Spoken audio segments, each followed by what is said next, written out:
उपाध्यक्ष महोदय, अगर भारत की आर्थिक व्यवस्था को हम देखें तो यह कहने में कोई त्रुटि नहीं होगी कि कृषि उसका आधार है।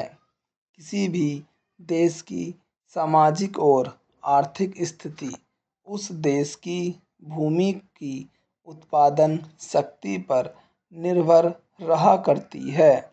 यदि भूमि की उत्पादन शक्ति में कोई कमी हो जाती है तो उस देश की आर्थिक और सामाजिक स्थिति में भी कुछ परिवर्तन आरंभ हो जाता है। कृषि भारत के लिए एक आर्थिक व्यवस्था ही नहीं है, यह एक संस्कृति भी है। जो लोग आंदोलन में विश्वास रखते हैं, इनको पता ही होगा कि जितने भी आंदोलन इस देश में होते हैं, वे समाज के नाम से, धर्म के नाम से, जाति के नाम से या राजनीति के नाम से होते हैं। ऐसे आंदोलनों में कोई भी समाज शामिल हो, लेकिन कृषि समाज उसमें शामिल नहीं होता है। उस आंदोलन के साथ कृषि समाज की सहानुभूति भी नहीं होती है। इसलिए यदि सभी बातों को ध्यान में रखकर हम देखें तो इस देश के लिए आवश्यक यह होगा कि हमारी संस्कृति की रक्षा के लिए और जीवन प्रणाली की रक्षा के लिए कृषि पर विशेष ध्यान दिया जाए। कृषि के क्षेत्र में इस वर्ष काफ़ी प्रगति हुई है। यदि आप 1801 से 1901 तक का काल देखें तो आप देखेंगे कि हमारे देश में 31 अकाल पड़े, जिनमें 4 करोड़ लोग मरे। लेकिन आज हमारे खाद्य मंत्रालय ने एक 100 रुपये मन के भाव पर गेहूँ खरीदकर एक भी आदमी को मरने नहीं दिया। इसके लिए हमारा खाद्य मंत्रालय बधाई का पात्र है। एक बात मैं विशेष रूप से इस अवसर पर कहना चाहता हूँ। आजकल हम लोग मानव शक्ति पर ज़्यादा ध्यान न देकर पूंजी पर ज़्यादा निर्भर रहने की कोशिश करते हैं। आपको याद होगा, लगभग 5 दशक पहले में जापान की आर्थिक स्थिति बिगड़ गई थी, लेकिन वहाँ के 60 लाख काश्तकारों ने कृषि शिक्षा के बल पर इतना अनाज पैदा करके दिखलाया कि आज वे 10 करोड़ आदमियों का पालन पोषण कर रहे हैं। वहाँ पर 30 ऐसे विश्वविद्यालय हैं जिनमें कृषि की शिक्षा दी जाती है, जिनसे 16,000 छात्र प्रति वर्ष शिक्षा प्राप्त करके निकलते हैं। आज हमारे देश में पर्याप्त कृषि विश्वविद्यालय स्थापित हो चुके हैं। हमारे देश की 120 करोड़ जनसंख्या को दृष्टि में रखते हुए जापान एक बहुत छोटा सा राज्य है। शायद हमारे राजस्थान से कुछ ही बड़ा है।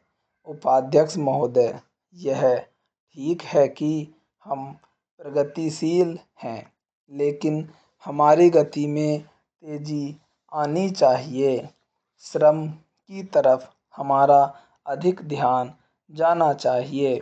जो पंचवर्षीय योजनाएं हमने बनाई हैं, उनमें हमारा लक्ष्य केवल यह नहीं था कि हम अधिक अन्न पैदा करें, हमारा लक्ष्य यह भी था कि अच्छे आदमी पैदा करें जिससे कि भारत में रहने वाले प्रत्येक नागरिक का ठीक विकास हो। मैं इस बात से सहमत हूँ कि राज्यों में जहाँ बहुमत के आधार पर विरोधी दलों की सरकारें हैं, उनको तोड़ने का अधिकार केंद्र को नहीं होना चाहिए। लेकिन फिर भी हमें स्थिति को देखते हुए भेद करना चाहिए। गुजरात की सरकार टूट गई, इसके लिए हमको अफ़सोस नहीं करना चाहिए। जहाँ तक इस बिल का संबंध है, मैं इसकी कमियों की तरफ आपका ध्यान दिलाना चाहता हूँ, जिससे कि आपको उसे ठीक करने की प्रेरणा मिले और इसको आप ठीक करके वहाँ का काम चलाएं। इसका आशय यह भी नहीं है कि जो पार्टी सरकार चलाती है वह सब सही काम करती है, लेकिन फिर भी मैं यह मानता हूँ कि जो गुजरात की सरकार टूट गई वह अच्छी बात हुई है।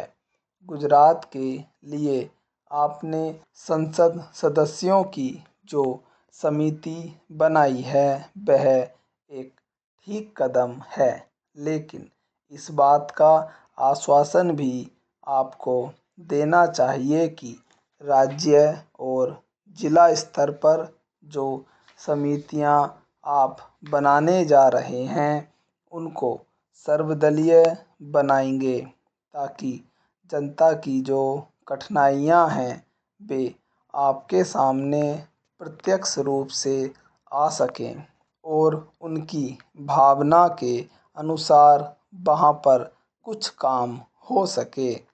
अगर ऐसी व्यवस्था नहीं होगी और बाहर के लोगों को आप उन समितियों में रखेंगे जिनको गुजरात की समस्याओं का कुछ भी ज्ञान नहीं है, तो परिणाम यह होगा कि आप गुजरात की समस्याओं को हल नहीं कर सकेंगे।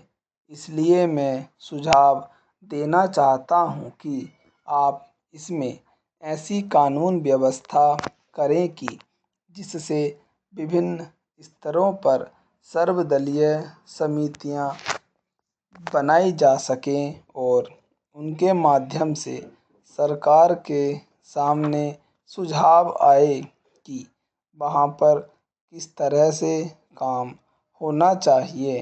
गुजरात औद्योगिक मामलों में अन्य राज्यों से थोड़ा भिन्न है, फिर भी वहाँ की स्थिति यह है कि आज भी प्रति व्यक्ति आय 300 रुपये से अधिक नहीं है। आज गुजरात में अन्य राज्यों के मुकाबले सबसे अधिक कर लगे हुए हैं। यह उचित नहीं है। स्टॉप।